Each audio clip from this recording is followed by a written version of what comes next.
네, 반갑습니다. 무역 영어 공부 잘 돼 가시나요? 이제 국제무역사 강의도 이제 어느 정도 지금 막바지로 접어들고 있죠. 적응이 잘 되셨는지 모르겠네요.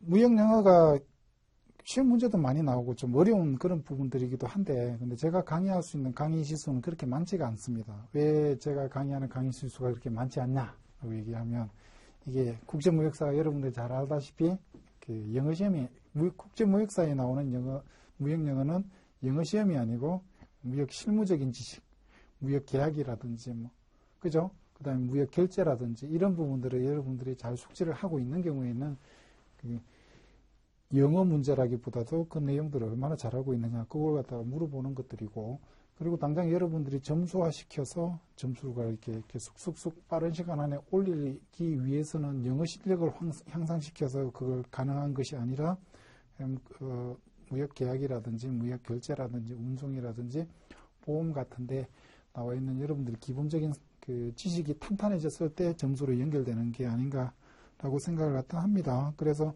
제가 강의해드리는 부분은 실제 영어라기보다도 무역 영어 파트를 여러분들이 접근했을 때 빨리 점수화 시킬 수 있는 부분 위주로 이렇게 설명을 갖다 해드리게 되고요.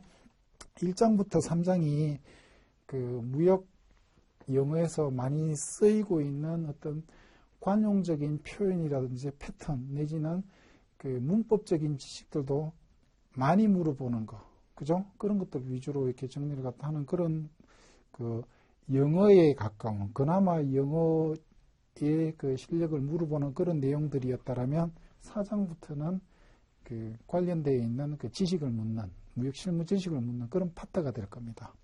그래서 요 파트들도 무역 영어가 가장 좋아하는 그런 위주로, 그리고 여러분들이 당장 시험장에 들어갔을 때 점수를 갖다 빨리빨리 딸 수 있는 그런 것들 위주로 이렇게 공부를 갖다 하게 될 거고요.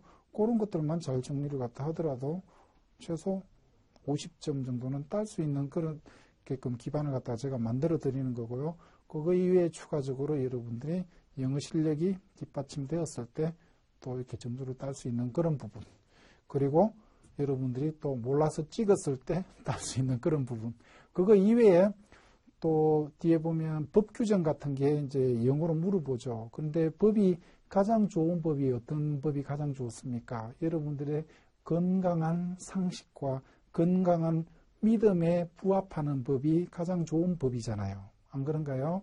그렇기 때문에 어떤 법 규정을 물어봤을 때 이 법을 내가 몰랐다고 하더라도 여러분들이 상식에 근거해서 풀 수 있는 그런 문제들도 다수 나오게 됩니다. 그렇게 따지면 점수가 벌써 기본적으로 점수화시키는 거 50점, 여러분들의 평소 때 영어 실력으로 10점 플러스, 그 다음에 상식으로 푸는 거 70점. 그러면 가장 어렵다고 얘기하는 무역영어에서 70점이 나와버리게 되는 거죠. 그래서 여러분들 부담감을 떨치고 시작을 갖다 하시면 돼요.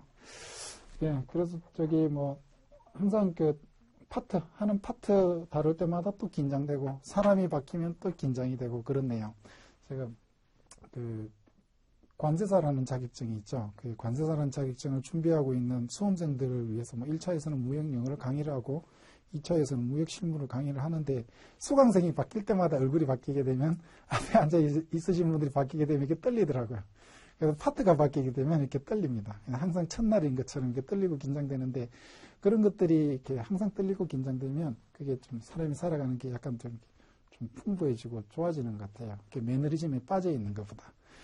어떤 영화의 대사에 보면, 제가 이렇게 좋아하는 배우 중에 케빈 스페이시라고 있어요. 잘생긴 배우는 아닌데 연기를 아주 잘하죠. 연기를 아주 잘하는데 또 연기에 영화 출연에 대한 욕심도 없어요. 자기 하고 싶은 것만 하고, 때 되면 자기한테 배역이 맞는 배역이 있으면 거기에 대해서 출연도 하고 영화도 촬영을 하는데 연기를 가장 잘하는 것 같은데, 배우 중에 하나인데, 근데 또 그 배우가 연기를 가장 잘했던 영화가 아메리칸 뷰티라는 게 있어요. 그래서 뜻이 여러 종류가 있더라고요. 아메리칸 뷰티가 미국적인 아름다움, 그런 뜻도 있고, 그 다음에 장미꽃 중에서도 아주 빨간 장미, 그것을 아메리칸 뷰티라고 얘기를 갖다 하고, 그 다음에 또 하나 보면 금발의 미인, 그걸 아메리칸 뷰티라고 얘기를 갖다 하는데, 그 영화를 보면 세 가지 다 나와요.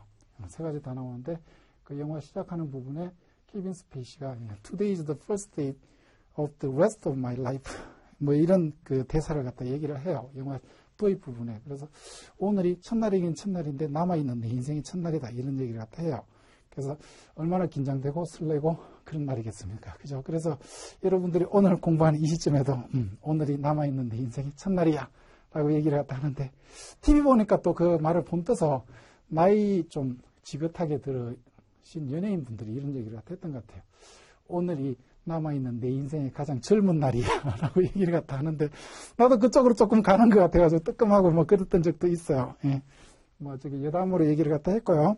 그 4장부터 이제 본격적으로 수업에 들어가면 4장에는 그 시험 점수랑 연관이 돼서 이렇게 바로바로 이게 연관이 되는 그런 내용들은 그렇게 많지가 않아요. 많지가 않은데 대충 무슨 내용들이 들어가 있는지를 갖다 쭉 봐야 되는데 그 무역계약이라는 게 계약이라는 거는 일단은 뭔가 무역계약이냐면 그 어떤 두 당사자가 어떤 그 상대방에 대해서 의무를 지게 되는 거. 요걸 계약이라고 해요.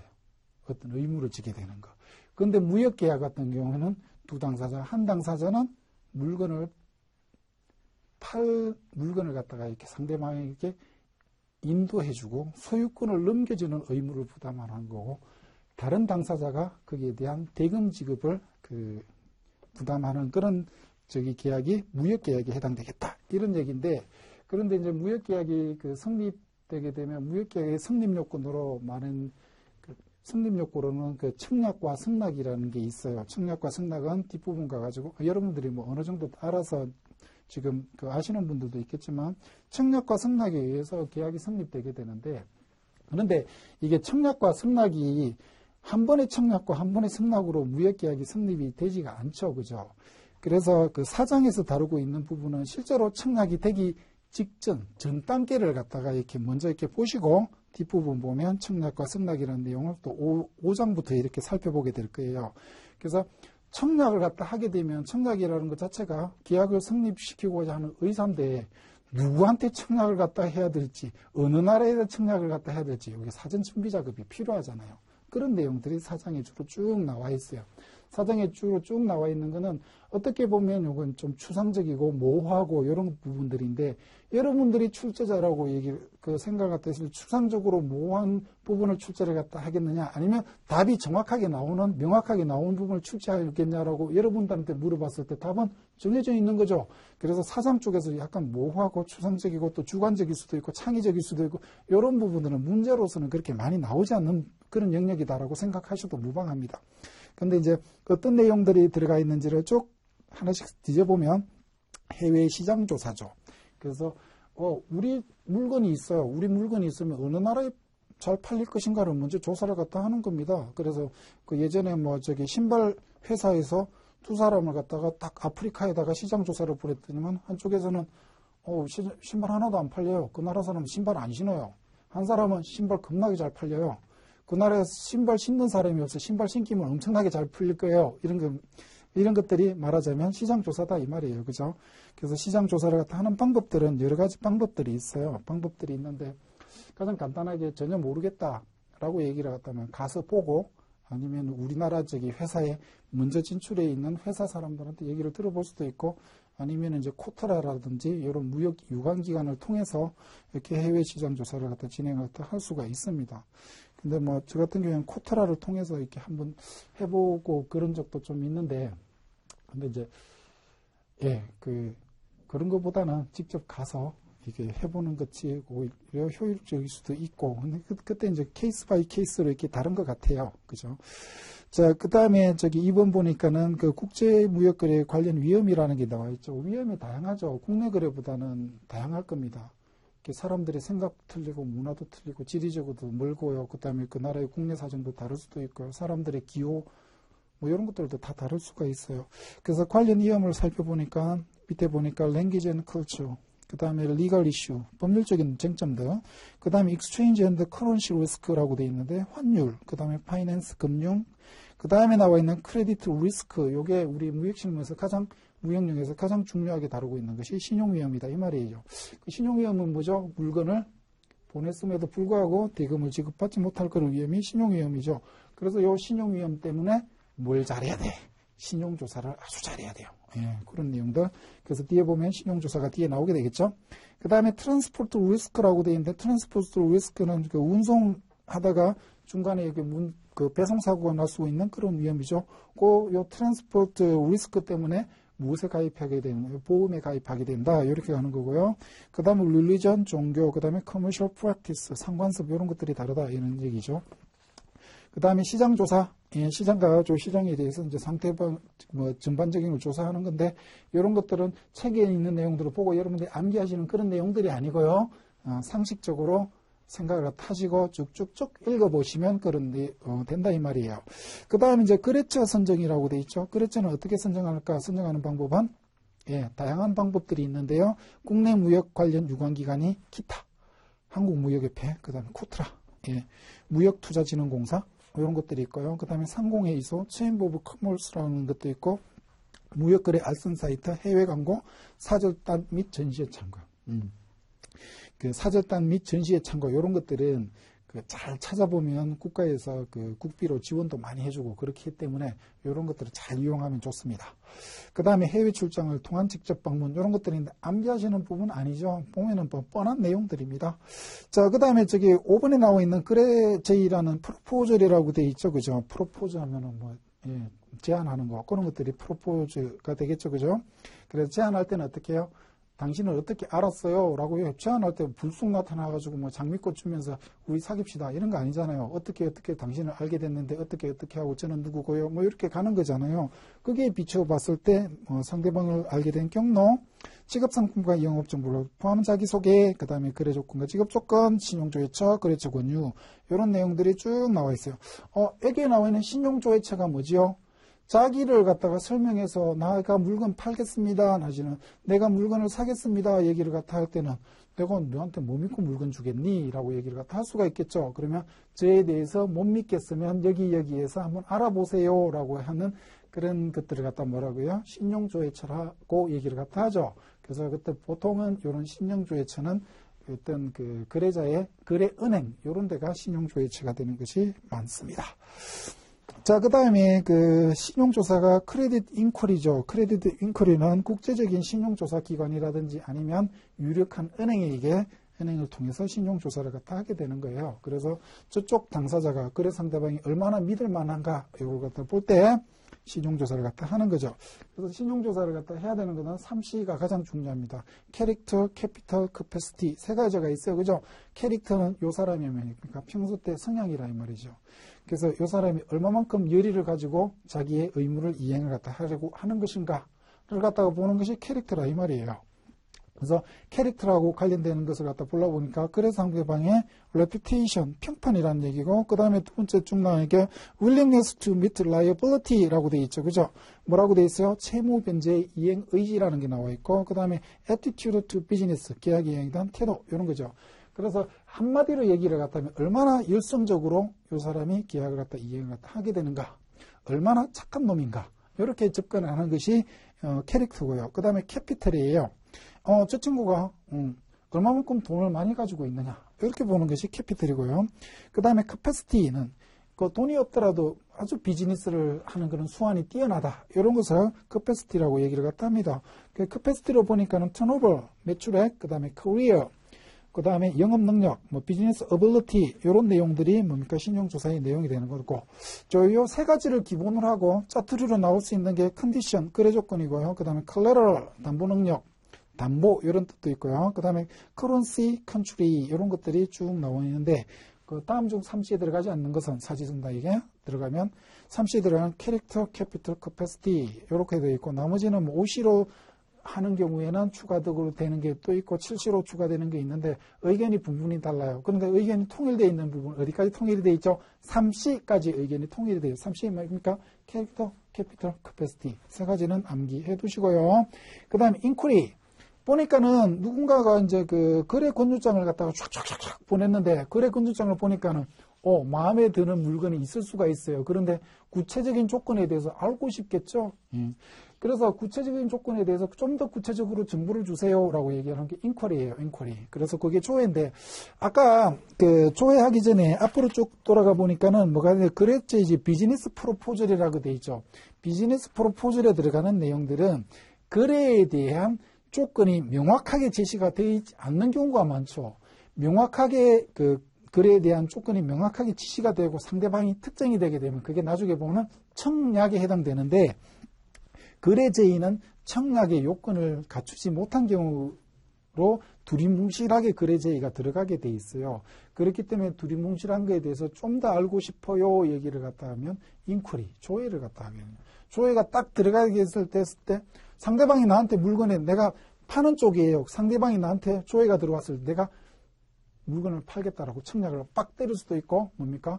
그냥 정보를 갖다 더 줄 수도 있죠. 그렇게 하다 보면 상대방이 그것을 보고 관심이 있게 되면 청약서를 날리게 되고 그래서 청약서를 날리게 되는데 청약서는 사고자 하는 청약과 팔고자 하는 청약으로 나눠질 수가 있어요. 둘 다 청약이에요. 근데 상대방이 청약을 받은 상대방을 피청약자로 얘기를 하는데 피청약자가 보고 조건에 맞으면 거래가 성립이 되게 되는 그런 겁니다. 그래서 보니까는 조회는 거래 제의를 할 때 뭡니까? 불분명하고 불명확한 부분들도 이렇게 쭉 나와 있을 수가 있으니까 거기에 대한 추가적인 정보를 얻기 위한 것이 조회다 이렇게 보시면 되고요. 그 다음에 해외 시장 진입이라고 되어 있는데 에이전트와 디스트리뷰터라는 게 있네요. 그죠? 에이전트는 뭐 대리인이고 디스트리뷰터는 뭡니까? 뭐예요? 판매를 갖다가 뭡니까? 대행해주는 뭐 그런 것들이 해당되는 거겠죠. 그죠? 그래서 에이전트의 특징이라든지 이런 것들은 쭉 이렇게 읽어보시면 되는데 에이전트는 뭐냐면 이게 대리인인데 그렇죠. 이게 여러분들이 스포츠 스타 생각을 갖다 하시면 돼요. 스포츠 스타들이 자기 연봉 계약을 갖다 체결을 하는데 우리나라 같은 경우에는 연봉 계약을 본인이 체결해요. 그죠? 근데 미국 같은 데서는 그렇게 안 하죠. 누가 체결을 갖다 하죠? 에이전트가 체결을 갖다 해요. 에이전트가 체결을 하지만 에이전트가 체결하지만 효과는 누구한테 가는 겁니까? 효과는 본인한테 가는 거죠. 그래서 대리인이 계약서에 서명을 갖다 하지만 계약은 누가 한 거랑 똑같죠? 본인이 한 거랑 똑같다 이 말이에요. 그죠? 그런 것들이 이제 대리의 그 개념이다 이 말이에요. 밑에 옆에 보니까는 프린스플이에요. 얘가 지금 본인이에요, 본인. 그 다음에 에이전트가 뭐예요? 이게 대리인이에요. 그런데 에이전트의 대신에 뭘 갖다가 쓰게 돼요? 프락시라는 표현을 갖다가 쓰게 돼요. 그래서 프락시라는 표현을 보든지 에이전트라는 표현을 보든지 여러분들은 둘 다 대리인이겠구나 이렇게 보시면 되죠. 그죠? 그래서 프린시플, 본인에 대한 에이전트의 의무가 뭐가 있는지는 좀 체크를 갖다 해둡시다. 보니까 뭐가 있는지를 갖다 쭉 보니까는 디스클로즈는 클로즈가 닫다인데 디스클로즈는 닫은 거죠. 열어보니까 뭡니까? 알려주고 공개하고 이런 것들이 디스클로즈죠. 그래서 disclose all material facts to principal이라고 material이라는 뜻이 뭐 재료라는 그런 뜻도 있는데 이게 지금 형용사로 쓰이면 중요한 이런 뜻이죠. 중요한. 그래서 중요한 것을 갖다가 뭡니까? disclose 알려줘야 된다 이런 얘기고 not to make a secret profit 뭐예요? 비밀죠. 몰래 뭡니까? 자기가 이득을 취하면 안 되겠죠. 그래서 대리를 갖다 해줄 때 그 대리에 대한 어떤 그 계약상의 금액만 이렇게 받아야지 시크릿 프로핏을 챙겨가면 안 되겠다 이 말이고 그 다음에 세 번째 보니까 not to diverge라고 읽기도 하고 diverge라고 읽기도 하죠. 그죠? 누설하다 이런 뜻이죠. 그죠? 그래서 뭡니까? not to divulge confidential information이라고 돼 있어. confidential은 뜻이 뭐죠? confidential 기밀로 취급된 다른 말로 classified라는 classified라는 형용사도 생각나죠. 그래서 뭡니까 기밀적인 그런 정보를 갖다 누설하지 말아라 라는 거고요. not to reveal이나 앞에 나와 있는 diverge라는 똑같은 의미를 갖다 가지고 있는 단어죠. 그죠?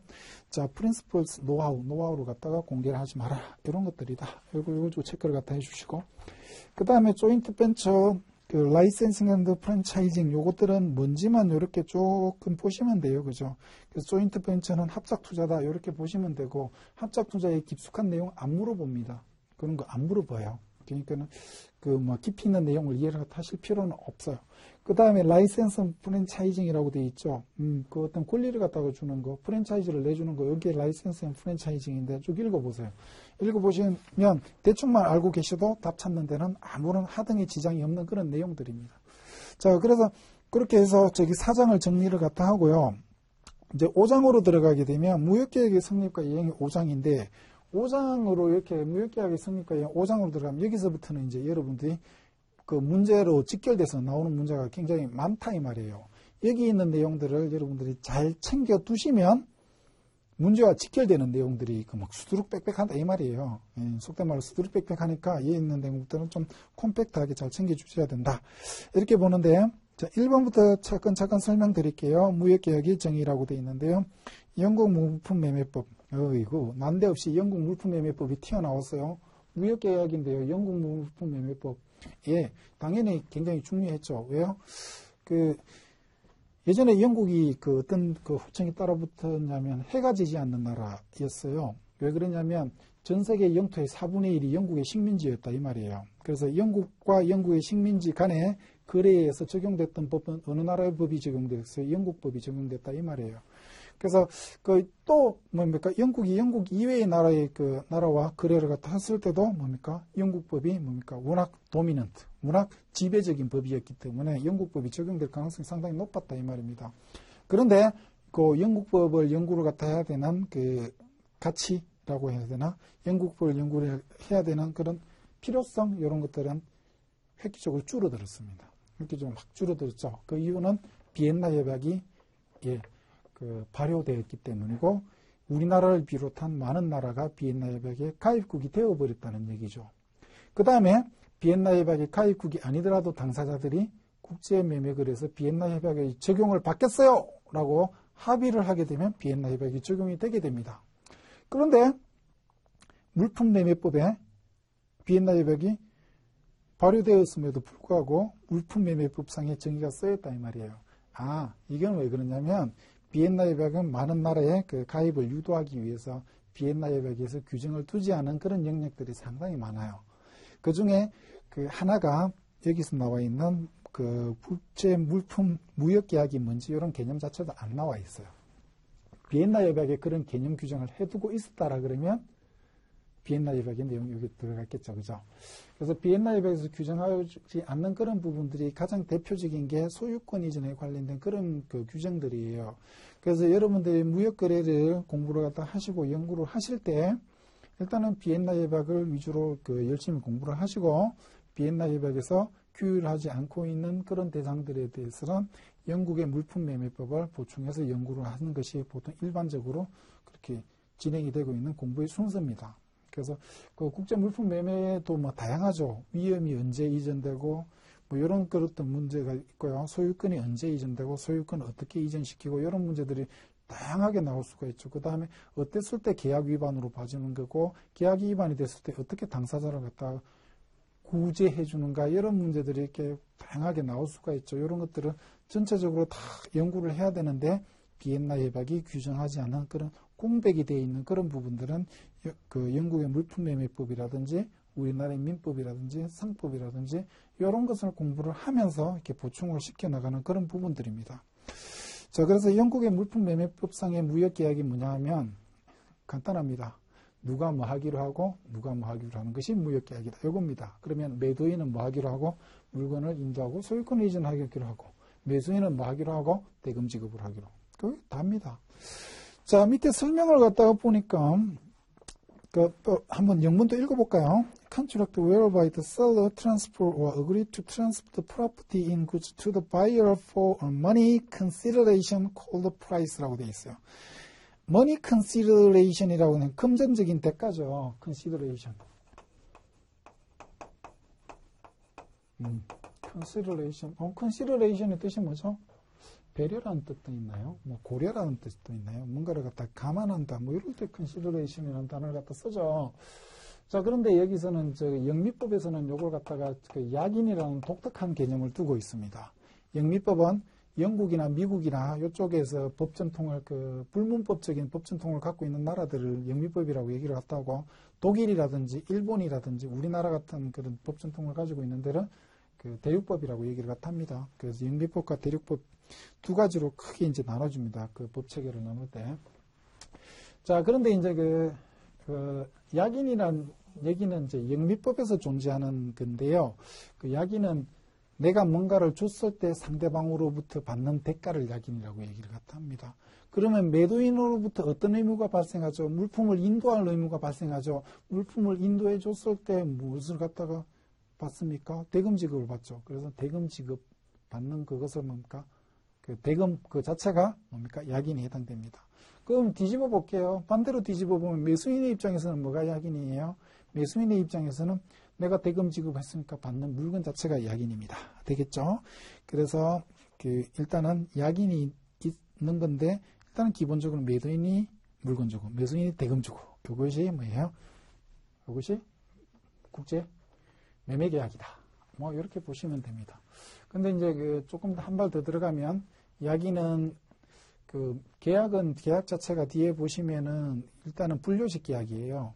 일단은 분료식 계약인데, 분료식 계약이 맞는데, 그런데 요게 약인이 없어요. 약인이 한쪽에서 약인이 없으면 이게 편무계약이 되거든요. 편무계약 같은 경우에는 약인이 없으면 어떻게 해야 하냐면 계약이 성립됐냐면 날인 정서가 있어야 된다 이 말이에요.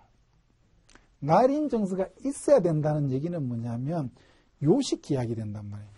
약인이 없으면 요식 계약이 되는 거고, 약인이 있으면 분료식 계약도 된다는 겁니다.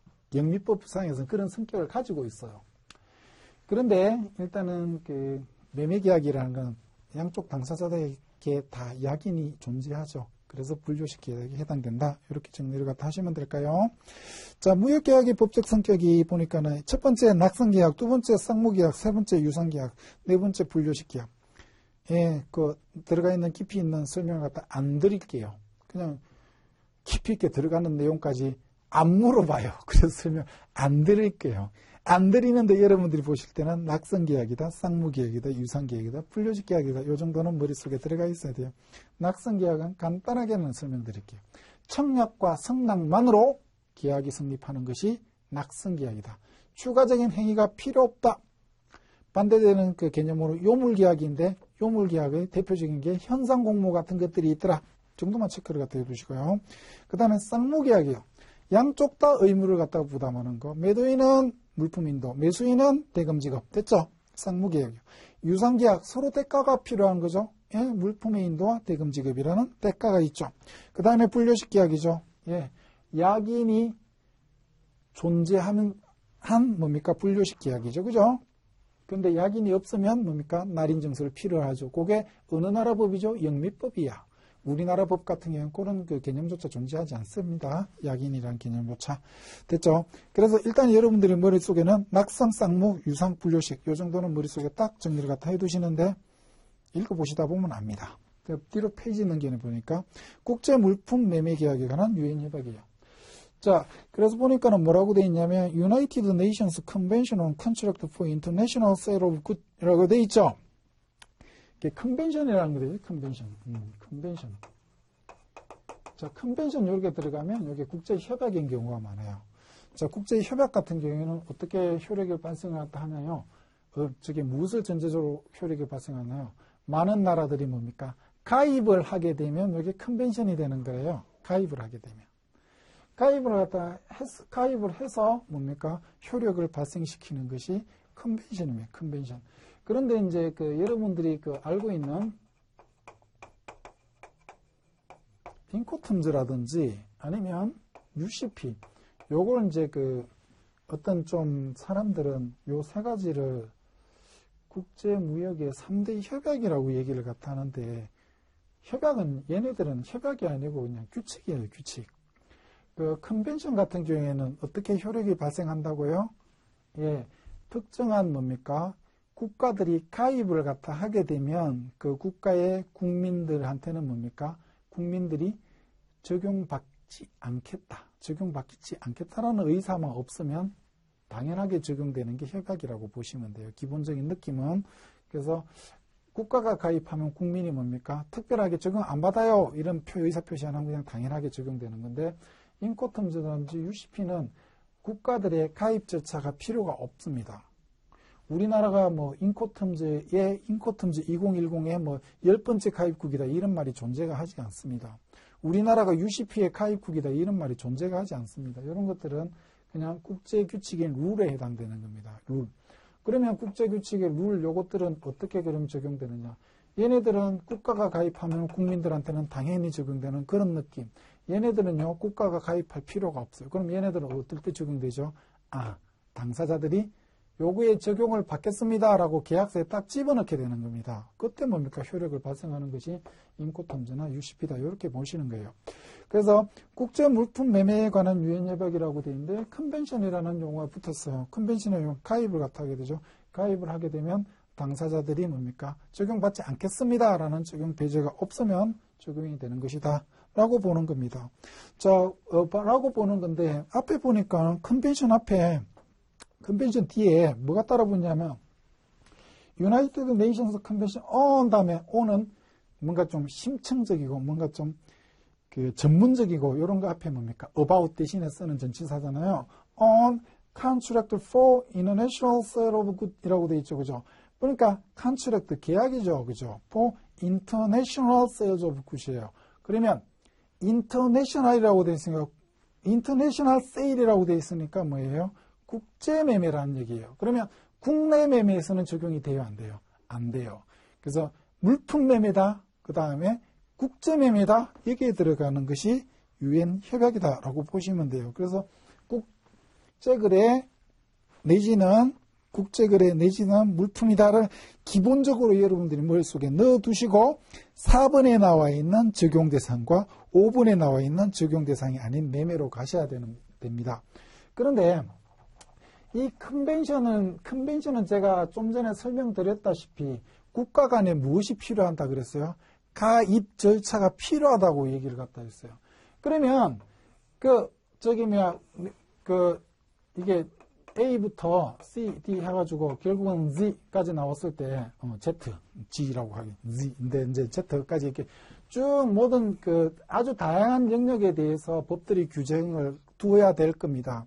다양한 영역에 대해서 법들이 규정을 갖다 두어야 되는데 요것을 갖다가 쭉 봤을 때 요 부분하고 요 부분이 예를 들어서 나라들마다 법이 많이 틀리다.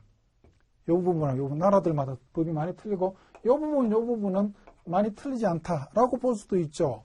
그러면 많이 틀리지 않은 요 부분 나머지들은 뭡니까? 규정을 갖다 두고 나라들마다 법이 많이 틀린 요 부분은 규정을 없애.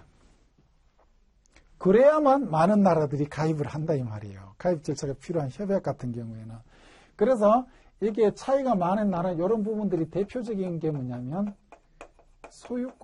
소유권에 대해서 뭡니까? 소유권의 개념, 소유권의 이전 방법, 그 다음에 시기, 소유권 이전의 효과 이런 것들은 나라마다 법체계가 틀리기 때문에 규정을 두지 않고 있어요. 예, 그런 특징들을 갖다 여러분들이 머릿속에 두시고 나와 있는 적용 대상이라든지 협약의 적용 대상이 아닌 매매를 정리해 주시면 좋겠다라는 겁니다. 그래서 단순히 여러분들 보고 이걸 이렇게 암기를 하세요라고 접근하면 이게 머릿속에 들어왔다 나가고 이렇게 한다 이 말이에요. 그래서 이런 배경 지식을 여러분들이 머릿속에 가지고 난 다음에 밑에 있는 내용들을 차근차근 보셔야 된다 이 말인데, 자, 그러면 적용 대상은 1번부터 6번까지를 설명을 갖다 드릴 테니까 잘 들어보세요. 자, 당사자가 최약국 내에 영업소를 가지고 있어야 된다 그랬는데 지금 3번에서 보니까는 Contract for International Sale이라고 되어 있어요. 국제거래라고 되어 있어요. 그래서 국제성이 인정돼야 돼요. 자, 그래서 국제성이 인정돼야 돼요. 자, 국제성이 인정돼야 돼야 되는데 비엔나 협약 제1조의 규정에는 제1조에서는 뭐라고 규정되어 있냐면 당사자가 최소한 몇 명이 나오죠? 몇 명의 당사자가 나와요?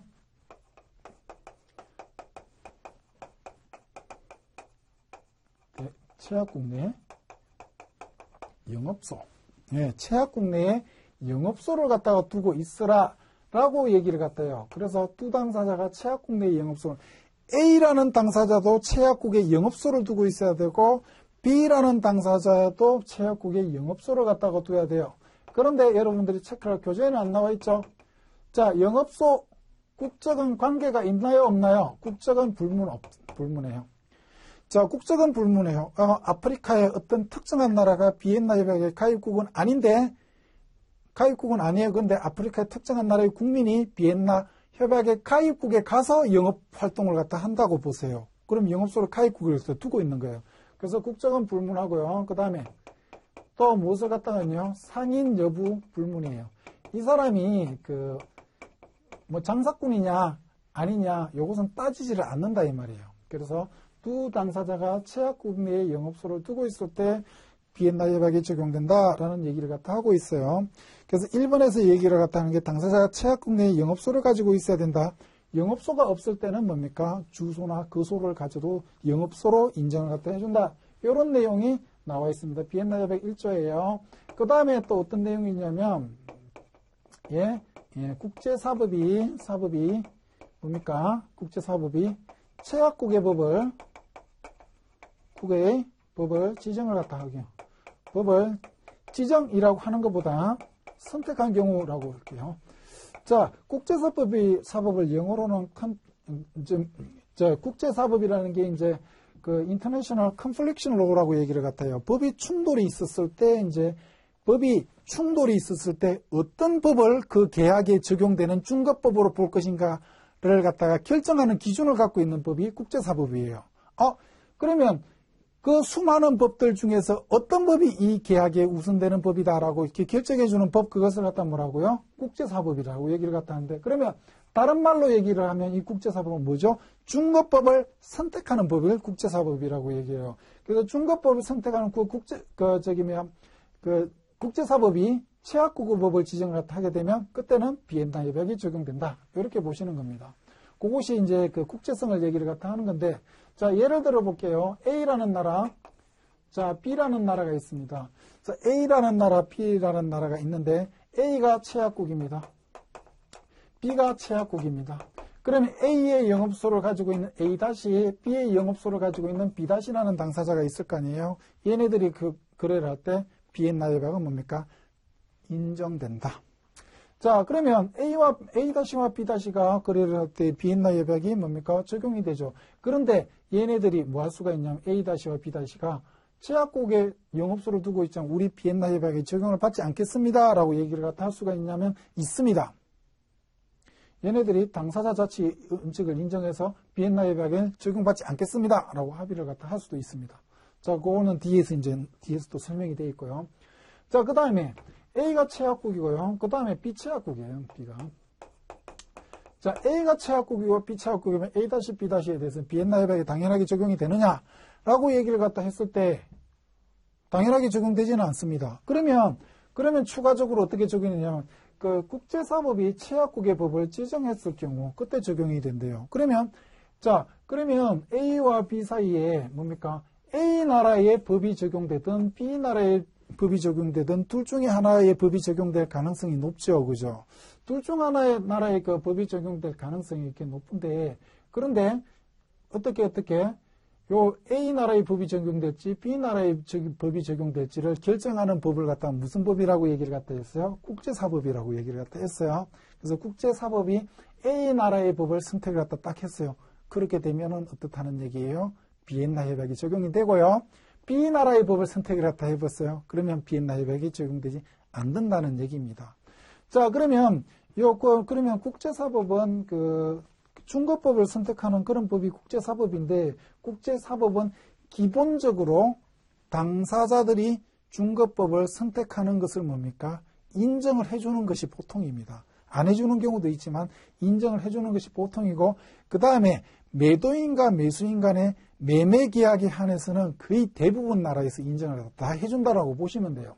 그러면 당사자들이 중거법 선택을 인정한다는 얘기는 A-와 B-가 거래를 할 때 우리가 A국의 법을 적용받겠습니다라고 뭡니까? 계약서에 넣을 수도 있고 B의 국의 법을 적용받겠습니다라고 계약서에 넣을 수도 있죠. 그것을 대부분의 나라의 국제사법은 인정을 다 해준다는 얘기입니다. 그렇기 때문에 그러면 첫 번째 두 당사자가 채약국의 영업소를 갖지 않더라도 당사자의 합의에 의해서 비엔나 협약의 적용을 받을 수 있나요, 없나요?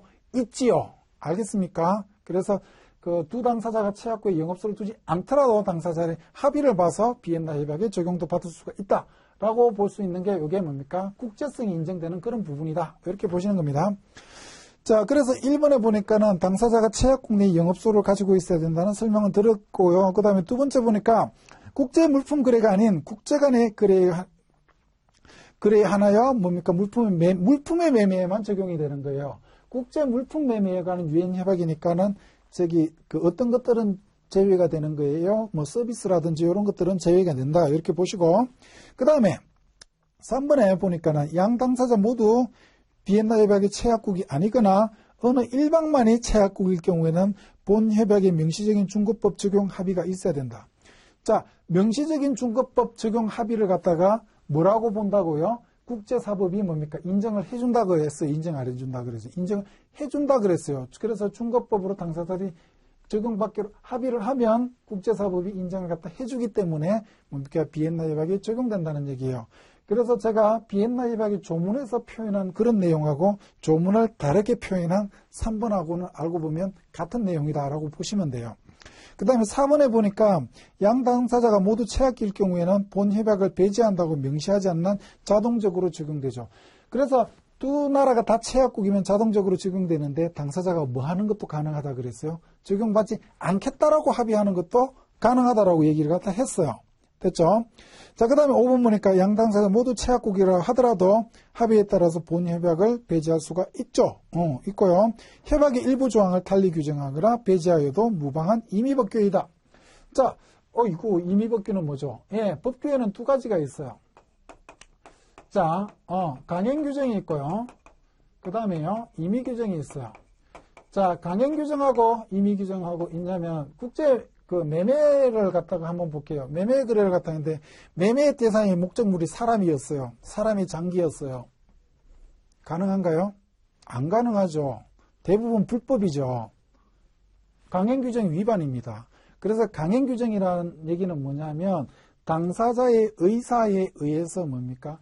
어떤 당사자의 의사에 의해서 결정할 수 없는 그런 내용들이 강행규정입니다. 그래서 당사자의 의사에 우선하는 그런 규정들이 강행규정인데 이 밑에 나와 있는 임의규정은 당사자의 의사가 항상 우선하는 규정들이 임의규정이라는 얘기예요. 비엔나 협약이라는 요 협약 자체는 임의규정입니다. 그래서 비엔나 협약은 당사자의 의사에 우선할 수가 없는 규정들이 대부분이에요. 물론 강행규정이 몇 개 있기는 해요. 대부분이 임의규정이다. 이렇게 보는 것이 비엔나 협약인데 임의규정은 그러면 얘네들은 당사자의 의사보다 덜 중요한데 얘네들을 왜 두고 있죠? 얘네들을 두고 있는 거는 얘네들은 두 종류의 조항이 있습니다. 어떤 조항이 있냐면 보충규정이 있고요. 해석규정이라는 게 있어요.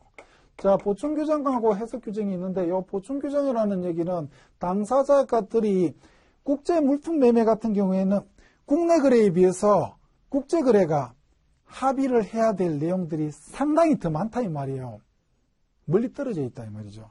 그래서 당사자 자체가 굉장히 중요하긴 한데 당사자들이 물품 매매를 한번 하기 위해서 그 수많은 내용들을 갖다 다 일일이 합의하기가 굉장히 어려워요. 그래서 당사자 자체를 도와주는 보충해주는 방법이 두 종류가 있어요. 한 종류는 표준 계약서입니다. 일일이 하기 전에 뭡니까? 표준 계약서에 수많은 조항들이 들어가 있어요. 그래서 표준 계약서를 선택하게 되면 수많은 부분들이 합의가 된 것으로 보는 거죠. 그 다음에 표준 계약서 이외에 있던 임의규정을 갖다가 둔다든지 아니면 임의규정 이외에 임의규정을 둔다든지 아니면 관습이라든지 관행을 채택한다든지 이런 방식으로 당사자 자체를 보충을 해주는 거예요. 그래서 요 임의규정을 두고 있다라고 얘기를 갖다면 당사자가 합의하지 않은 부분의 법률 관계를 요 임의규정이 뭡니까? 계약의 내용을 보충하는 그런 구실을 하고 있어요. 그래서 계약서가 비어있는 부분들을 이런 비엔나 협약이 채워준다라고 보시는 것이 보충 규정입니다. 그 다음에 임의 규정은 계약서의 해석을 놓고 어떤 표현을 놓고 상대방의 당사자들이 생각과 의식과 종교, 철학이 다르기 때문에 다르게 해석을 갖다 할 수밖에 없죠. 그죠? 그럴 때 해석을 통일시킬 수 있는 규정을 두고 있는 것이 있을 수가 있어요. 그래서 임의 규정은 보충 규정과 해석 규정으로 이렇게 이루어져 있어요. 그래서 그 비엔나 협약도 임의 규정인데 주로 보충 규정과 해석 규정을 갖다가 두고 있는데 대부분이 보충 규정에 해당하게 되는 겁니다. 자, 그래서 이런 임의 규정 같은 경우에는 당사자의 그 의사를 보충해 주거나 해석하는 거기 때문에 당사자가 이것과 다르게 합의를 할 수가 있느냐 없느냐라고 얘기를 했을 때 이것과 다르게 합의가 가능한 내용이다 이 말이에요. 그래서 어떤 내용이라고 돼 있어요. 5번에 보니까 양 당사자가 모두 채약국이라고 하더라도 합의에 따라 본 협약을 배제할 수가 있고 적용받지 않을 수가 있고요. 또 협약의 일부 조항을 달리 규정하거나 배제하여도 무방한 임의법규다라는 이런 내용들이 나옵니다. 그래서 당사자 자체에 의해서 뭡니까? 바꿀 수 있으면 바꾸는 거고 얘네들은 당사자 자체를 보충해주고 서포트해주는 그런 역할만을 수행하고 있는 그 조항이기 때문에 5번이라는 얘기가 나오게 되는 겁니다. 자, 그 다음에 6번에 보니까는 양 당사자가 비엔나 협약의 채약국이 아니면서 협약의 중거법 적용 문헌이 없는 경우에는 협약이 적용되지 않는다라고 되어 있죠. 양 당사자가 채약국에 영업소가 없으면 당연히 적용이 안 되니까 적용받기 위해서는 뭡니까? 중거법 합의를 갖다 할 때 중거법의 비엔나 협약에 적용을 받겠습니다라고 집어넣게 되면 그 집어넣은 그 효력을 누가 인정을 해주죠? 국제사법이 인정을 갖다 해주게 되죠. 국제사법이 인정을 갖다 해주기 때문에 당사자들이 뭡니까? 당연하게 적용되지 않는 경우에는 당사자의 의사에 의해서 비엔나 협약의 적용을 받을 수 있겠구나라고 가는 것이다. 라고 하는 게 비엔나 협약의 적용 대상에 대해서 설명드린 겁니다. 자, 그 다음에 비엔나 협약의 적용 대상이 아닌 매매라고 되어 있어요. 아까 제가 비엔나 협약은 국제 물품 매매에 관한 유엔 협약이라고 되어 있어요. 자, 국제거래라고 되어 있어요. 국내 거래 적용 안 된다 그랬어요. 그 다음에 물품 매매에 적용된다 그랬어요. 그 다음에 그 적용해야 될 대상이 A, B, C, D, E, F, G 해가지고 G까지 딱 나와 있을 때 규정 내용이 많이 틀리면은 규정을 갖다 아예 안 두고 있죠. 그죠? 규정을 안 두고 있는 부분들은 적용 대상이 아닌 매매로 들어가는 겁니다. 왜 규정을 안 두고 있다 그랬어요? 나라마다 법이 틀리다 이 말이에요. 어떤 법들이 주로 많이 틀려요? 강행 규정들이 많이 틀리고 임의 규정들이 많이 틀릴까요? 강행 규정들이 많이 틀려요. 그래서 이렇게 봤을 때 강행 규정에 가까운 것들, 어떤 일방 당사자를 보호해 줘야 되는 그런 경우에서 뭡니까? 제외가 되는 것들이 있다 이 말입니다. 하나씩 살펴볼게요. 개인용, 가정용 또는 가정용으로 구입된 물품의 매매라고 되어 있어요. 개인, 가족, 가정. 간단하게 생각하면 개인이나 가족이나 가정용은 소비재로 사는 겁니까? 장사꾼으로서 물건을 사들이는 겁니까? 소비자가 사는 겁니다. 소비자가 물건을 갖다가 사게 되면 계약의 내용은 보통 누가 정하죠? 파는 쪽에서, 회사에서 정합니다. 그러면 소비자를 보호해 줄 필요가 있나요? 없나요? 소비자를 보호해 줄 필요가 있나요? 회사를 보호해 줄 필요가 있나요? 소비자를 보호해 줘야 되겠죠. 그러면 소비자를 갖다 보호를 갖다 해준다는 얘기는 무슨 얘기가 됩니까? 당사자 자체를 원칙적으로, 대폭적으로 인정을 해줘야 돼요? 제한시켜야 돼요? 제한시켜야 되겠죠. 그래서 어떤 얘기가 가능합니까? 개인용, 가정용으로 되어 있는 것들은 비엔나 협약의 적용 범위에서 제외시키는 거예요. 비엔나 일단은 당사자 자체의 원칙을 원칙적으로 인정해 주는 건데 소비자 보호를 위해서는 당사자 자체가 제한된다. 그래서 개인용, 가정용, 소비자용 빠진다. 이렇게 보시면 돼요. 두 번째 보니까 다만 매도인이 계약 체결쟁이나 그 체결 시에 그와 같은 용도로 구입된 사실을 알지 못하였고 알았어야 했던 것도 아닌 경우에는 제외된다. 파는 쪽에서 이번 좀 말을 좀 어렵게 되는데 파는 쪽에서 소비자용 구매라는 것을 알았다 이 말이에요. 그러면 비엔나 협약이 적용이 안 된다 이 말이에요. 근데 비엔나 협약은 뭘 갖다가 존중해줘요? 당사자의 믿음이 뭔가 어떻다고 믿어요. 뭔가 어떻다라고 믿는데 요 믿음 자체가 합리적이다 그러면 합리적인 믿음 자체를 보호해 줄 필요가 있다 이 말이에요. 그래서 매도인이 물건을 팔면서 소비자가 사간다는 사실을 잘 몰랐어요. 그러면 장사꾼이 사간다는 사실을 장사꾼이 물건을 갖다 사간다라고 알았어요. 그때는 비엔나 협약이 적용이 된다 이 말이에요. 2번이.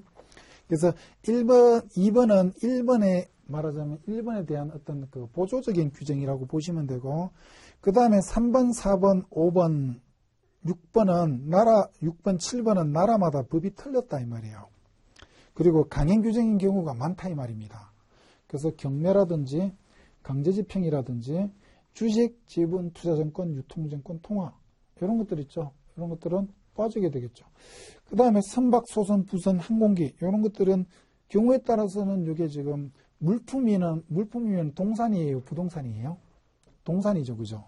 근데 여기 나와 있는 선박, 소선, 부선 또는 항공기 요거는 경우에 따라서는 어떤 법 규정 자체가 부동산 취급을 받는 경우도 있고, 뭐 등기나 등록제도가 필요한 경우도 있는데, 등기나 등록제도가 이게 국가마다 이게 통일이 돼 있겠어요? 좀 다르겠어요? 다를 수도 있죠.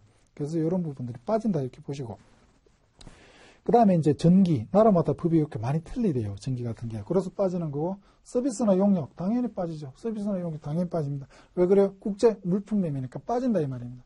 국제 물품 매매니까 빠지고요. 그 다음에 하나 빠진 게 이제 요게 빠졌어요. 요게 제조물 배상 책임. 예, 제조물 배상 책임도 이게 제외돼요. 여기서는 교재에는 안 나와 있죠. 여러분 추가를 갖다 시켜주세요.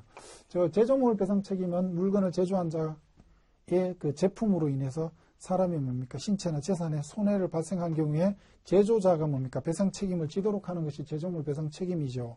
선진국 같은 경우에 제조물 배상 책임을 갖다가 뭡니까?